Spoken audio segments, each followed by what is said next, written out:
ഇത്രയും നാള് യൂട്യൂബിൽ ഇരുന്ന് കണ്ടിട്ടുള്ള ഈഗിളിന്റെ ഗെയിമിംഗ് റൂം ആദ്യമില്ല നേരിട്ട് പണ്ട് നമ്മള് ചുമ്മാ എന്തെങ്കിലുമൊക്കെ ഊരി പറക്കുമായിരുന്നു നല്ല CPU-ല്. ഇപ്പൊ ഒന്നും ചെയ്യാൻ പറ്റില്ല. ഒന്നും അറിഞ്ഞോളാ, മറന്നുപോയി. പണ്ട് നമ്മളൊരു ഗെയിം കളിക്കുന്ന ഗ്രാഫിക് കാർഡ് വേണമല്ലോ, അപ്പൊ ഒരു കൂട്ടന്നെ പോയി ഊരി എടുത്തിട്ട് എന്റെ കൊണ്ടിടും. അങ്ങനെയാണ് കളിച്ചോണ്ടിരുന്നത്. അനീഷിന്റെ ഊരി എന്റെ ഇടും. നമ്മൾ അന്ന് മറ്റേ മറിപ്പും തിരിപ്പുമാണ്.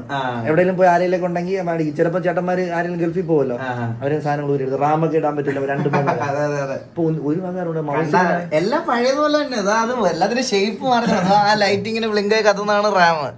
ആ 2 റാം സ്റ്റിക്ക്. ഇത് ഗ്രാഫിക്സ് കാർഡ്.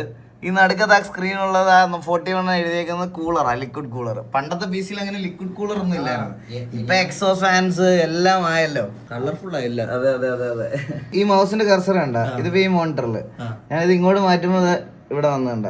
ഇവിടെ എനിക്ക് എന്ത് വേണമെങ്കിലും ഓപ്പൺ ചെയ്യാം, എന്ത് വേണമെങ്കിലും ഇതാക്കാം, അങ്ങനെ എല്ലാം ചെയ്യാം. പിന്നെ കമന്റ് ഒക്കെ വായിക്കാം ഇതിൽ തന്നെ. ഇതിന്റെ ഇടയ്ക്ക് നിങ്ങൾ ശ്രദ്ധിക്കാത്ത വേറൊരു ഡിസ്പ്ലേയും കൂടെ ഉണ്ട് അവിടെ.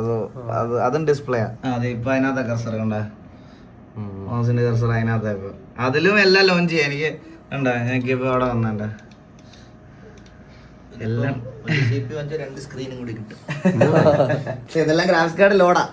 ഇത് സത്യം പറഞ്ഞ പെർഫോമൻസിന് വേണ്ടിയിട്ടാണെങ്കിൽ ഒരു ഇതും ഈ CPU മാത്രം മതി. ഇതിപ്പോ 2 ഡിസ്പ്ലേ നമ്മൾ ഗ്രാഫിക്സ് കാർഡിലാണ് കൊടുത്തേക്കുന്നത്.